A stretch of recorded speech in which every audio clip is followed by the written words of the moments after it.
Em pauta. Em pauta. Jornalismo dinâmico e com credibilidade. Com a jornalista Blenda Maraíza. No ar. Programa Em Pauta. A sua revista eletrônica semanal. Olá, assinante. Seja bem-vindo, bem-vinda a mais uma edição aqui do nosso programa Em Pauta, sua revista eletrônica semanal aqui na cidade de Anápolis.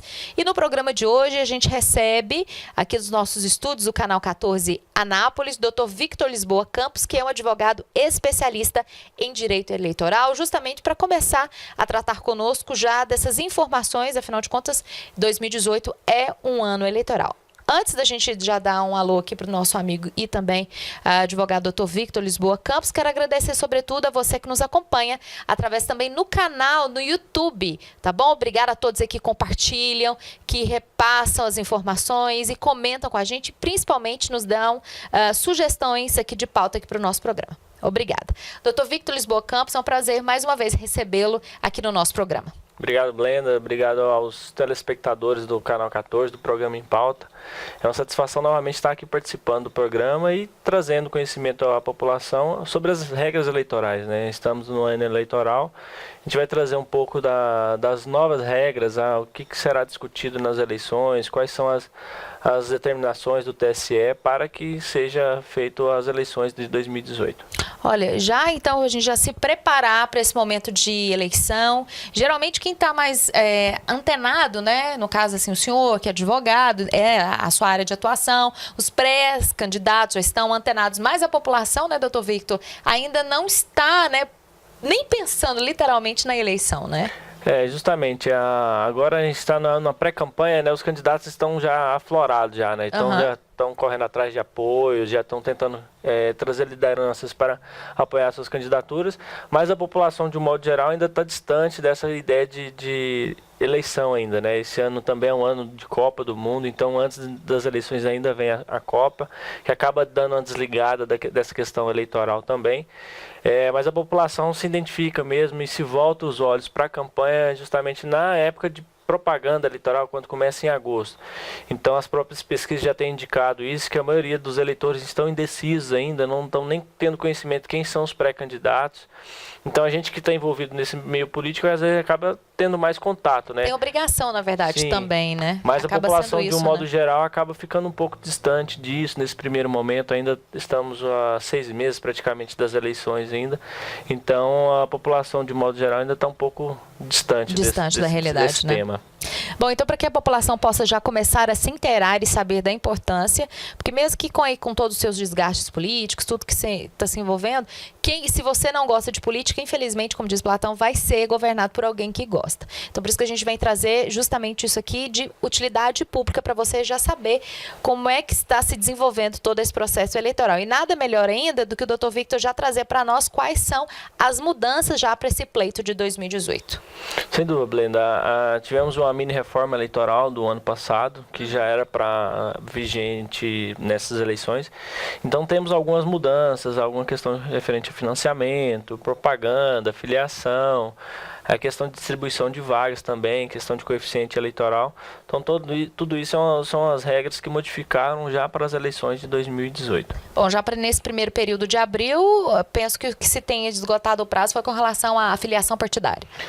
A legislação exige que aquelas pessoas que tenham interesse de participar nas eleições, né? Têm intenção de disputar as eleições, eles têm que estar afiliados ao partido político com um período mínimo de 6 meses antes das eleições. Então, se encerrou dia 7 de abril, o prazo máximo para filiação partidária. Então, percebemos a grande discussão, qual o partido que eu vou, para onde que eu vou, qual que será a melhor coligação. Então, houve muito essa troca partidária, né? Muitos candidatos saíram de um partido, foram para outros, justamente pensando na questão de qual será a melhor chapa para ele disputar as eleições e com possibilidade de se tornar eleito, né?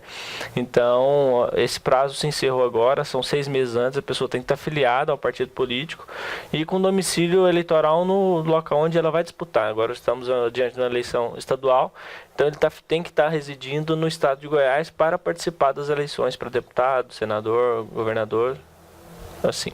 Independente do município. Independente do município, porque é uma eleição estadual, né? O que seria essa candidatura avulsa, doutor Victor?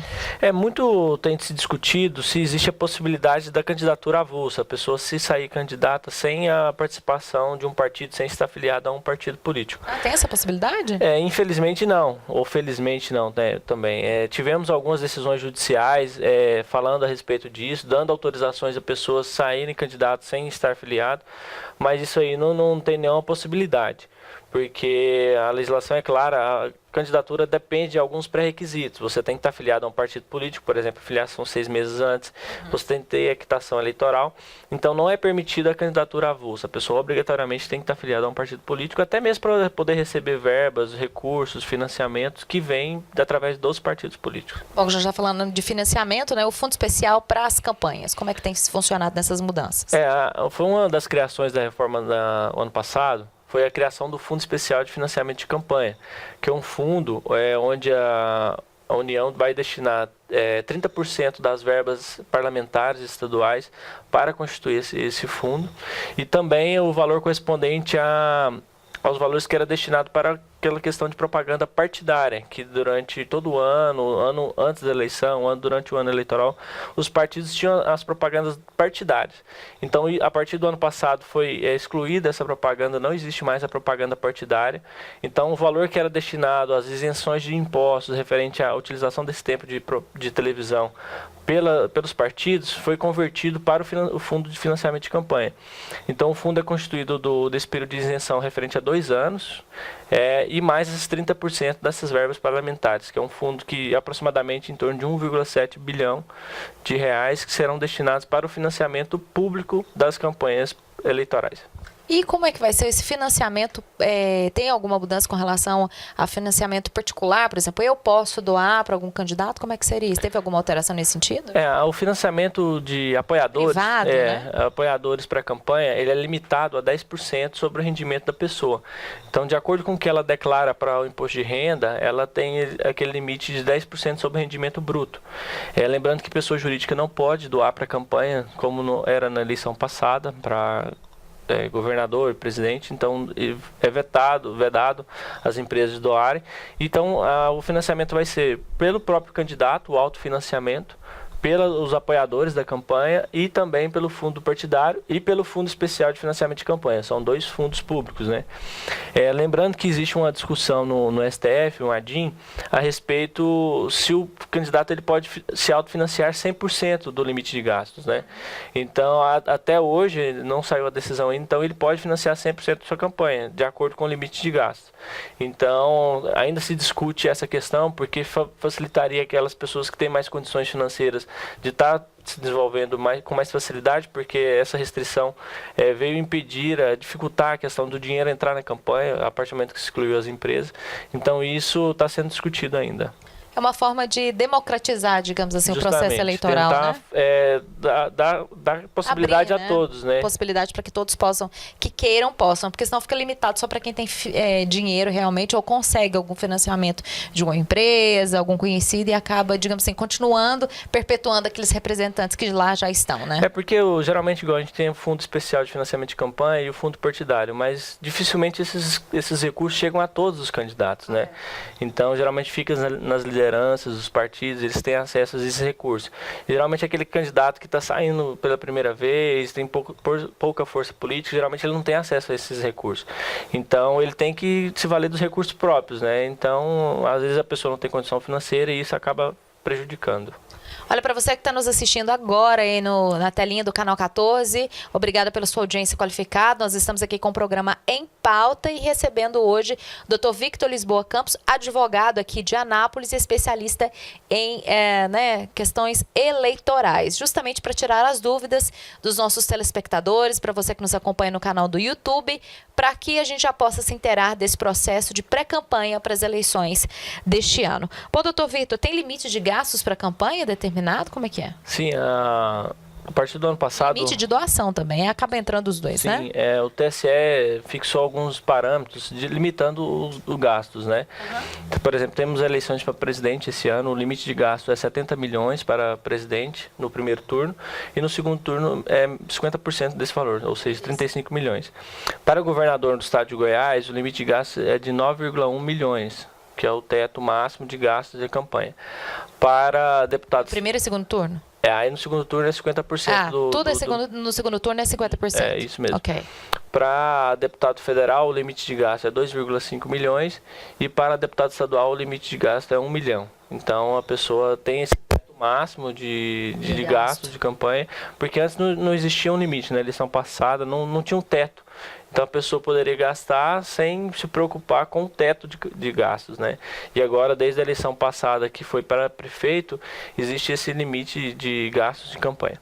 Com relação também à questão da doação, é a mesma questão que a gente falou agora há pouco, que é limitada aos 10% sobre o rendimento.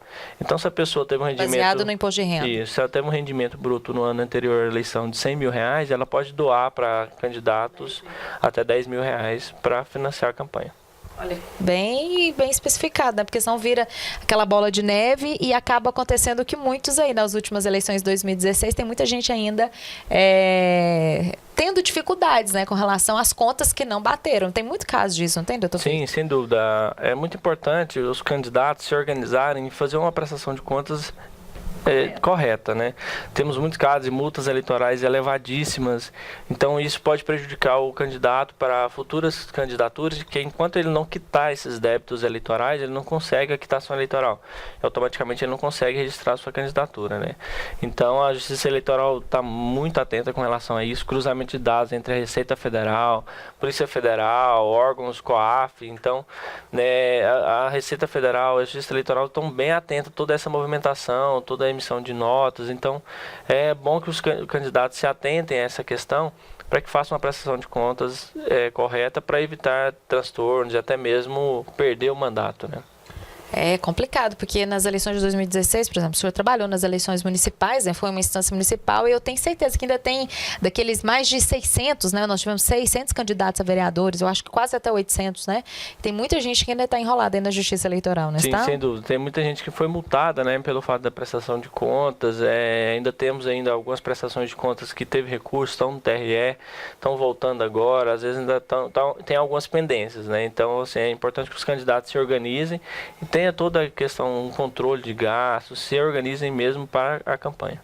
Bom, e financiamento coletivo é possível? Como é que é isso? O financiamento coletivo criou-se com a reforma a possibilidade de apoiadores como se fosse uma vaquinha virtual, que é o nome, né? Crowdfund, que é tradução literal isso, mesmo. É uma vaquinha virtual. Então, os partidos políticos, eles têm como, através de empresas que prestam esse serviço de arrecadação de recursos, isso. As empresas têm que se cadastrar junto ao TSE para que forneçam esse tipo de serviço, e tem todos os critérios, a questão de emissão de recibo, aviso sobre o limite de doação, porque a pessoa que doar acima do limite, ela também é multada em até 100 vezes aquele valor que ela doa em excesso. Então, além do candidato ser prejudicado, a pessoa que doa em excesso também, ela pode ser multada pela Justiça Eleitoral. Então, existe essa possibilidade. A partir do dia 15 de maio agora, já é possível fazer o financiamento coletivo. Então, os pré-candidatos que queiram se utilizar desse recurso... Tem que ter um site especializado? Como é que é? Aí vai ter esse site criado pelas empresas, aí a pessoa vai entrar, vai poder fazer doação por cartão de crédito, débito, até mesmo doação em dinheiro, pagamento através de boleto. E aí esse dinheiro fica numa conta reservada para o candidato. Enquanto ele não registrar a sua candidatura, ele não tem acesso a esse recurso. Então ele só vai poder ter acesso a esse recurso após o registro da candidatura, que vai começar depois da convenção partidária, lá para o dia 15 de março. Então, e eventual não escolha do candidato nas convenções, esse dinheiro vai retornar para as pessoas que doou. Então, todas essas empresas têm que ter todo esse controle, tem que identificar o doador, justamente para que o candidato possa, na prestação de contas dele, fazer todo esse lançamento do dinheiro que ele arrecadou antes da campanha. Será que essa moda pega aqui no Brasil, doutor Victor? Eu acredito que vai pegar sim. Já agora? Sim, eu acredito que sim. Os partidos a nível nacional estão se organizando, né? Temos, por exemplo, a campanha do Bolsonaro, onde a população, de modo geral, tem se mobilizado em prol da candidatura dele. Eu acredito que será uma possibilidade de ele estar arrecadando recursos também através de apoiadores desconhecidos, né? A pessoa vai estar auxiliando na campanha. E também temos exemplo, claro, do Partido dos Trabalhadores, que eles têm essa mobilização partidária. Né? A militância é muito aguerrida nessa questão, eles vestem a camisa, então acredito que sim, que vai ser uma forma de auxiliar os partidos nessa campanha. Começou isso muito nos Estados Unidos, se eu não me engano, em 2012, 2014, né? Nos Estados Unidos já utiliza bastante essa modalidade, né? Eles têm uma visão, uma forma política lá é totalmente diferente, né? E é super interessante, né? Bom, falando ainda aqui sobre as questões das mudanças eleitorais com o Dr. Victor Lisboa Campos, né, advogado especialista em direito eleitoral. Doutor Victor, como é que vai ficar a questão de debates na televisão, né? Já tem novas também regrinhas para esse ano? Sim, antigamente existia uma grande discussão, né? Qual candidato vai poder participar do debate, qual candidato não vai participar. Geralmente aqueles candidatos dos partidos menores... Intenções de votos, não era nas pesquisas, não era que era determinado quem poderia ir ou quem não poderia, né? Então existia muita discussão porque os partidos menores verdade, sempre brigavam, né? Nunca participava, né? Então houve uma redução das exigências mínimas para estar participando nos debates. Antigamente, cada partido que estava disputando, por exemplo, a presidente, ele tinha que ter pelo menos 9 congressistas, né, 9 deputados, para ter direito de participar no debate. Hoje esse número reduziu para 5, então já deu maior abrangência aos partidos menores para estar participando nos debates, nas televisões e nos rádios. Vai depender também de cada critério e também de cada emissora, não? Sim, a emissora pode convidar todos os candidatos, né? Mas geralmente quando tem muitos candidatos, pelo tempo e tudo isso dificulta a questão a dinâmica. De estúdio, não tem, né? Não tem logística então, ali, muitas vezes até mesmo um candidato que é de um partido pequeno, mas ele estava na liderança das pesquisas, então muitas vezes ele era chamado. Mas, de um modo geral, veio a facilitar o acesso a todos os partidos nesses debates. Bom, e quando é que então começa e termina a campanha eleitoral? A campanha se inicia a partir de 16 de agosto, né? A propaganda eleitoral, né? Estamos num pré-campanha agora, o pessoal já está fazendo campanha, divulgando, fazendo promoção pessoal, se expondo como pré-candidato, isso é permitido, a legislação permite. O que não pode é fazer o pedido do voto, né? Ainda não, porque é pré-campanha, né? Porque depende da escolha do candidato nas convenções para ele se tornar candidato, de fato. Quando serão as convenções? Do dia 5 de julho até o dia 15, do dia 15 de julho até o dia 5 de agosto. Então, é o período para a escolha dos candidatos. 14 dias antes de começar as eleições. Justamente. Então, o candidato agora ele está se organizando. E aí, as eleições esse ano, o período eleitoral, a gente estava acostumado com 9 meses de campanha, 3 meses de campanha, 90 dias, né? Então, houve redução para 45 dias de campanha. Então, um prazo bem mais curto, né? Seremos 35 dias de campanha na televisão, então menos ainda, né? Então, vai passar muito rápido essa questão e dificulta para os candidatos fazerem a propaganda eleitoral em tão curto espaço de tempo, né? Então, por isso que o TSE já vem permitindo essa pré-campanha mais liberal, mais ampla, justamente para que os pré-candidatos possam se expor, a população possa ter acesso quem de fato serão os candidatos que irão disputar as eleições de 2018, para tentar igualar a disputa, né? Porque se deixar tudo para os 45 dias somente, não dá, o estado é muito grande, a gente 246 municípios no mínimo você vai ter que são os nossos municípios aqui do estado, né? Tem que andar os 246, né? Porque assim, a eleição municipal ela é mais fácil, né? Você dedica a já está limitado ali, né?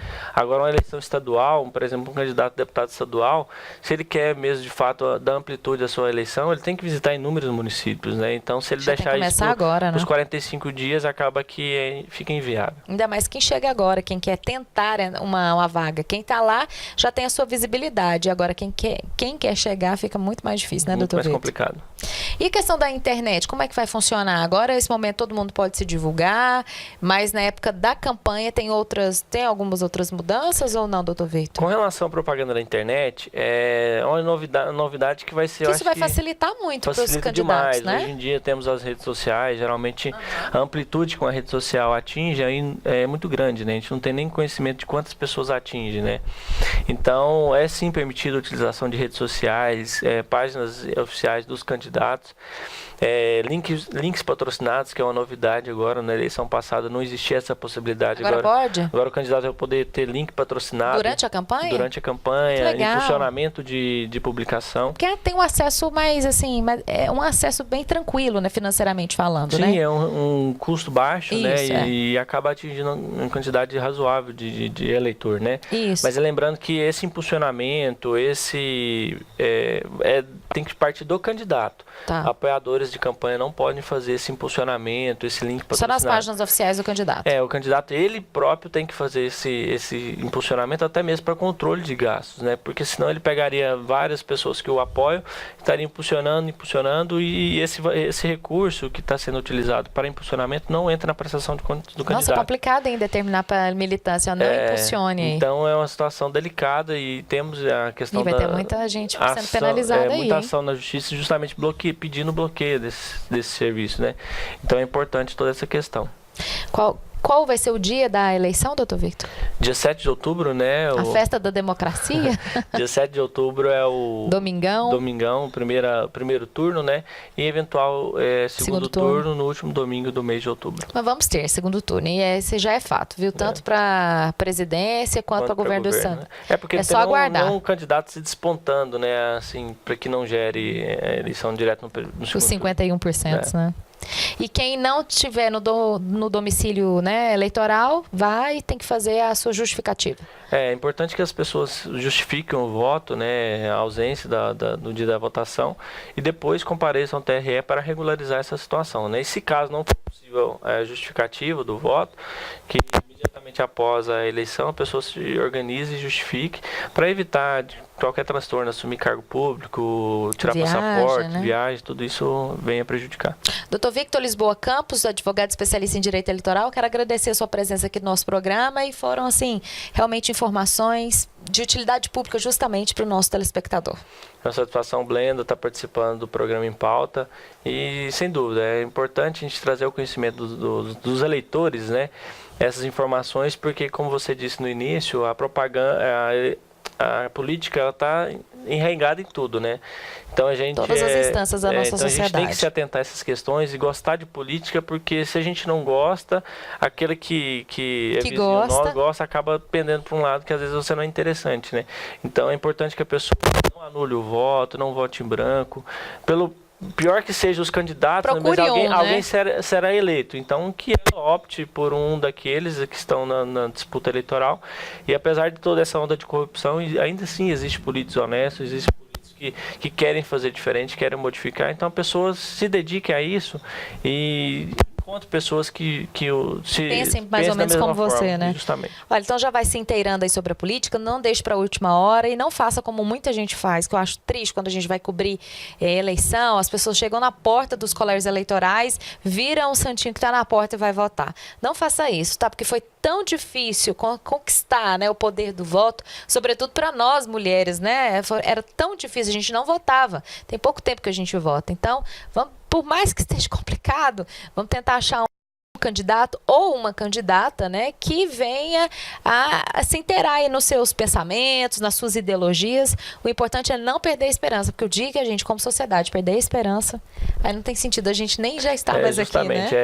A esperança é a última que morre mesmo. Literalmente. A gente tem que ter esperança e tem que ser otimista. A gente não pode ser pessimista, não, porque o pessimismo acaba levando a gente para o buraco.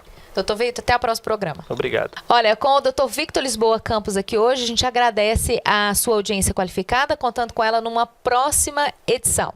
Um grande abraço e até lá.